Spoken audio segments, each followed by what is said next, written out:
Hello बच्चों, this is me महिमा और आज मेरे साथ हम सॉल्व करेंगे वर्कशीट नंबर 10।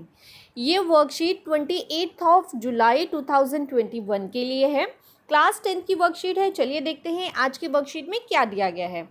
निम्नलिखित गद्यांश को ध्यानपूर्वक पढ़कर पूछे गए प्रश्नों के उत्तर लिखिए। आपको क्या करना है, गद्यांश को पहले ध्यान से पढ़ना है, समझना है और फिर इस पर बेस्ड जो भी क्वेश्चंस हमें दिए गए उनके आंसर्स लिखने हैं।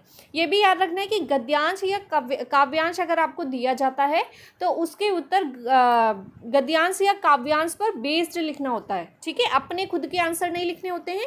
और बिल्कुल कुछ आंसर्स ऐसे होते हैं आप सोचते हैं बिल्कुल मिल ही नहीं रहा, कॉपी पेस्ट या शीर्षक बोल दिया तो मिल ही नहीं रहा, इसमें कैसे मिलेगा, तो वो कुछ आपको अपनी तरफ से लिखने होते हैं। ठीक है, बेसिकली क्या होता है, इसी पर बेस्ड आंसर लिखने होते हैं। इसमें जो आंसर दिए गए वही लिखने होते हैं। चलिए आगे देखते हैं। वास्तव में मनुष्य में सद और असद दोनों प्रकार की मनोवृत्तियां होती हैं। कैसी होती हैं मनुष्य में? सद और असद दो प्रकार की मनोवृत्तियां होती हैं। दूषित प्रवृत्तियों पर नियंत्रण करना और सत प्रवृत्तियों को बढ़ावा देना सुखद मनुष्य जीवन के लिए आवश्यक है।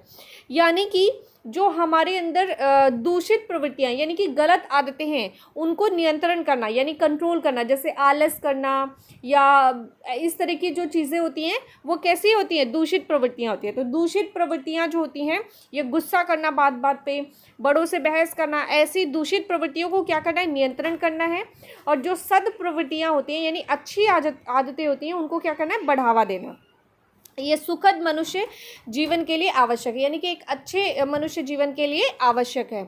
साहित्य इस काम को बहुत प्रभावी ढंग से संपन्न करता है। ठीक है, साहित्य के द्वारा हम इन कामों को अच्छे से प्रेजेंट कर सकते हैं, अपनी फीलिंग्स को प्रेजेंट कर सकते हैं। साहित्य ही मनोविकारों के रहस्य खोलकर सत प्रवृत्तियों को जगाता है। यानी साहित्य जो है वो क्या करता है, मनोविकारों को, मन के विकारों को, जो मन के अंदर विकार होते हैं उनको क्या करता है, रहस्य को खोलकर सत प्रवृत्तियों को जगाता है। यानी आपके अंदर की आदतें जो होती हैं, आपके अंदर जो फीलिंग होती है उसको आप साहित्य के द्वारा निखार पाते हैं।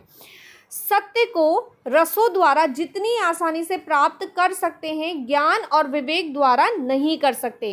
यानी कि जैसे हम अपनी फीलिंग्स को जिस तरीके से प्रेजेंट कर सकते हैं वैसे हम नॉलेज गेन करते रहते हैं। हम चाहे कितने इंटेलिजेंट हों या नॉलेज गेन करते हों, उससे क्या होता है कि हम अपनी फीलिंग्स को व्यक्त कर पाएँ, ये कंपलसरी नहीं होता है। तो साहित्य के द्वारा हम अपनी फीलिंग्स को, अपनी भावनाओं को व्यक्त कर सकते हैं। साहित्य मस्तिष्क की वस्तु नहीं है, यानी कि साहित्य कोई सामान नहीं है, हृदय की वस्तु है। यानी कि ये दिमाग का कोई सामान नहीं, इसमें दिमाग का कोई रोल नहीं होता। दिल में फीलिंग आती है मनुष्य के, और जो फीलिंग आती है उसी को प्रेजेंट करना, इसीलिए कहा जाता है कि साहित्य मस्तिष्क की वस्तु नहीं है, हृदय की वस्तु है। जहाँ ज्ञान और उपदेश सफल होता है वहाँ साहित्य आसानी से सफल हो जाता है। यानी कि जिस जगह पे ज्ञान और उपदेश सफल हो जाते हैं वहाँ पर साहित्य आसानी से सफल हो जाता है। आगे देखते हैं। यही कारण है कि धर्माचार्य अपने श्रोताओं को प्रभावित करने के लिए साहित्य की सहायता लेते हैं। और आपने देखा है कई बार आपके टीचर्स भी कुछ चीज़ों को आपको समझाने के लिए क्या करते हैं, एग्जाम्पल्स लेते हैं, कविताएं लेते हैं, एक्सप्रेशंस दिखाते हैं। तो इसी तरीके से क्या होता है, वो जो हम एग्जाम्पल में आपको कविताएं या स्टोरी सुनाते हैं उससे आपको चीज़ें जल्दी समझ में आती हैं। तो साहित्य क्या होता है, भावनाओं को भावनाओं से जोड़ता है और लोगों को कनेक्ट करता है। साहित्यकार के भावों में इतनी व्यापकता होती है कि विश्व मात्र की आत्मा से उसका ऐसा तादात्म्य होता है कि प्रत्येक प्राणी अपने को उसमें जुड़ा पाता है। यानी कि साहित्य एक इस तरह की फीलिंग होती है जिसमें लोग जुड़ते जाते हैं, एक दूसरे से कनेक्ट करते हैं, बाय हार्ट एक दूसरे से कनेक्ट करते हैं और फीलिंग्स को समझते हैं। जैसे कुछ कहानियाँ होती हैं, अगर वो हम पढ़ते हैं और हम उसमें खो जाते हैं, ठीक है, हम उसमें इस तरीके से खो जाते हैं कि हमें लगता है आगे क्या हुआ, हमें जानना है, हमारे अंदर जिज्ञासा उत्पन्न होती है कि आगे क्या हुआ, हमें जानना है।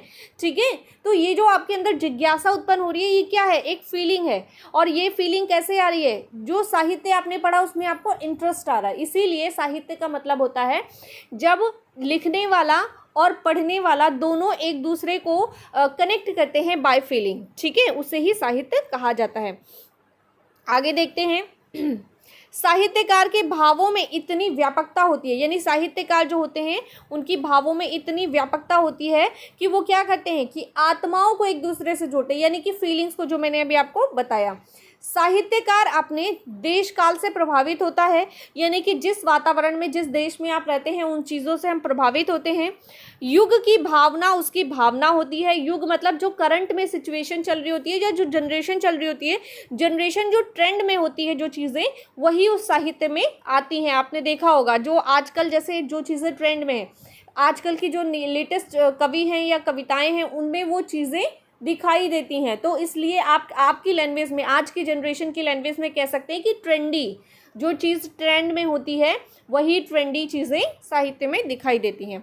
इसके साथ ही सच्चा साहित्य कभी पुराना नहीं होता, क्योंकि मनुष्य की भावनाएं हर्ष और विस्मय, क्रोध, द्वेष, आशा और भय मनुष्य की शाश्वत और चिरंतन भाव है। ठीक है, यानी कि जो साहित्य के अंदर जो फीलिंग प्रेजेंट की जाती है वो कभी ख़त्म नहीं होती। इंसान के अंदर जो फीलिंग होती है, हर्ष यानी कि जैसे खुशी हो गया, विस्मय यानी कि हैरान हो जाना किसी भी बात पे, क्रोध यानी गुस्सा हो जाना, द्वेष यानी किसी से नफरत करना, आशा किसी से उम्मीद रखना, ठीक है, भय, डर, ये सारी चीज़ें क्या हमारे अंदर की फीलिंग है। और क्या ये फीलिंग कभी ख़त्म हो सकती है? नहीं। चिरंतन मतलब कि जब तक धरती रहेगी, जब तक संसार में मनुष्य रहेंगे तब तक फीलिंग्स हमेशा जिंदा रहेंगी। हम मनुष्यों के अंदर जो फीलिंग होती है, हम जीवों के अंदर जो फीलिंग्स होती है, ये फीलिंग्स ही बताती हैं कि हम इंसान हैं और जिंदा हैं। यही कारण है कि उच्च कोटि का प्राचीन साहित्य हमें आज भी प्रभावित करता है। यानी कि पुराने समय के जो साहित्य हैं, जो स्टोरीज हैं या कविताएं हैं, बहुत ही उम्दा किस्म की कविताएं हैं या स्टोरीज हैं, अगर आप पढ़ते हैं तो आज के लोगों को भी अच्छी लगती हैं, आपके पीछे जो पीढ़ी बीत गई है उनको भी अच्छी लगती हैं, और जो आएगी पीढ़ी उनको भी अच्छी लगेगी। जैसे कि आपने कई सारे साहित्य देखे हैं और भविष्य में देखेंगे, बहुत सारे साहित्य देखेंगे, पढ़ेंगे और जानेंगे, तब आपको पता चलेगा कि साहित्य एक्चुअल में क्या होता है। तो ये था हमारा आज का गद्यांश। चलिए इस पर बेस्ड क्वेश्चंस देख लेते हैं। इस पर दिए गए कुछ प्रश्न हैं। प्रश्न नंबर 1, उपयुक्त अनुच्छेद में मनुष्य में किन दो प्रकार की मनोवृत्तियों की बात की गई है? प्रश्न नंबर 2, सुखद मनुष्य जीवन के लिए क्या आवश्यक है? प्रश्न नंबर 3, निम्नलिखित शब्दों हर्ष, विस्मय, द्वेष, क्रोध के अर्थ लिखिए। आपको क्या करना है? इन 4 शब्दों के अर्थ लिखने हैं। साहित्यकार शब्द साहित्य प्लस कार से बना है। कार प्रत्यय लगाकर ऐसे 4 शब्द बनाइए, यानी कि एक साहित्यकार शब्द आपको दिया गया है और कार प्रत्यय लगा के ऐसे ही 4 शब्द आपको और बनाने हैं। और आज का लास्ट क्वेश्चन है, साहित्य किस विधा में आपकी रुचि अधिक है? साहित्य की किस विधा में आपकी रुचि अधिक है? कहानी या कविता? यानी कि आपको क्या पसंद है ज़्यादा, कविता पसंद है या कहानी पसंद है? जैसे कुछ बच्चों को कविताएं बहुत अच्छी लगती हैं, कुछ बच्चों को स्टोरीज बहुत अच्छी लगती हैं। अपने मन से किसी कहानी या कविता का निर्माण कीजिए, यानी कि आपको खुद से कोई कहानी या कविता बनानी है। किसी भी बुक से या इंटरनेट से देख के कॉपी पेस्ट करके नहीं लिखना है, आपको खुद से बनाई हुई कविता या स्टोरी लिखनी है। तो ये थे हमारे आज के सभी प्रश्न। चलिए शुरू करते हैं इनके उत्तर। तो बात करते हैं आज के सभी प्रश्न उत्तर की। आज का पहला प्रश्न है, उपयुक्त अनुच्छेद में मनुष्य में किन 2 प्रकार की मनोवृत्तियों की बात की गई है? तो इसके उत्तर है, उपयुक्त अनुच्छेद में मनुष्य में सद और असद नामक 2 प्रकार की मनोवृत्तियों की बात की गई है। प्रश्न नंबर 2 है, सुखद मनुष्य जीवन के लिए क्या आवश्यक है? इसका उत्तर है, दूषित प्रवृत्तियों पर नियंत्रण करना और सद प्रवृत्तियों को बढ़ावा देना सुखद मनुष्य जीवन के लिए आवश्यक है। प्रश्न नंबर 3 है, निम्नलिखित शब्दों के अर्थ लिखिए। हर्ष, हर्ष का अर्थ होता है खुशी। विस्मय, आश्चर्य होना। द्वेष, शत्रुता। और क्रोध का अर्थ होता है गुस्सा। चलिए नेक्स्ट क्वेश्चन देख लेते हैं। क्वेश्चन नंबर 4, क्वेश्चन नंबर 4 कहता है, साहित्यकार शब्द साहित्य प्लस कार से बना हुआ है। कार प्रत्यय लगाकर शब्द बनाओ। आपको क्या करना है? कार प्रत्यय लगा के 4 और शब्द बनाने हैं। तो यहाँ मैंने 4 नहीं लिखा है, आपको याद रखना है यहाँ पे 4 है, 4 लिखना है। मूर्तिकार, झनकार, टंकार और फटकार, ये 4 शब्द हो गए साहित्यकार के जैसे। बात करते हैं नेक्स्ट क्वेश्चन की। नेक्स्ट क्वेश्चन है, साहित्य की किस विधा में आपकी रुचि अधिक है, कहानी या कविता?